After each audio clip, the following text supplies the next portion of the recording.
média de 33 mil pessoas por dia, a Oscar Freire é conhecida por ser uma rua luxuosa, onde podemos encontrar as melhores e mais renomadas marcas do mundo na cidade de São Paulo. Oferece uma experiência de compras única, com grande variedade de lojas e meio a um ambiente muito agradável. É um ponto turístico que reúne restaurantes sofisticados, joalherias, cafés, ateliês de arte e lojas de luxo. Algumas marcas de grande peso no mercado internacional da moda estão presentes na rua mais famosa dos Jardins. Marcas como Marc Jacobs, Prada, Gucci, Versace e muitas outras, mostrando para o público os últimos lançamentos mundiais da moda, design e decoração. Eu não tenho uma frequência, assim. Eu vou mais com meus amigos, assim, a gente vai lá perto pra jantar, tomar um café. Eu gosto por causa dos cafés, é muito comum compras também e os restaurantes. Acho que tem boas opções.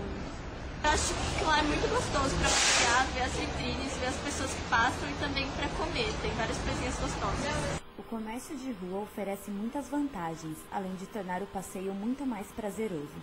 O público da Oscar Freire é conhecido por gostar do que é bonito e atual. Quando se fala em mercado de luxo, se pensa em primeiro lugar em roupas e acessórios. Este crescimento está diretamente ligado ao setor de roupas com qualidade, conforto, elegância e diferenciação.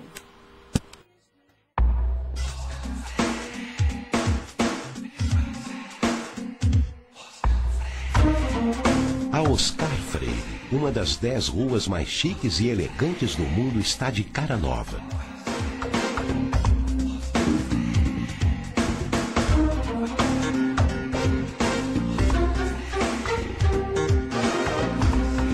Você vai se surpreender. Para a estudante sulamita de 20 anos, a Oscar Freire é o principal lugar para descobrirmos quais são as tendências da próxima estação e o que vai estar na moda através das principais marcas que encontramos por lá. Ela diz que para ela que é estudante de moda, a Oscar Freire é um lugar de muita referência e inspiração.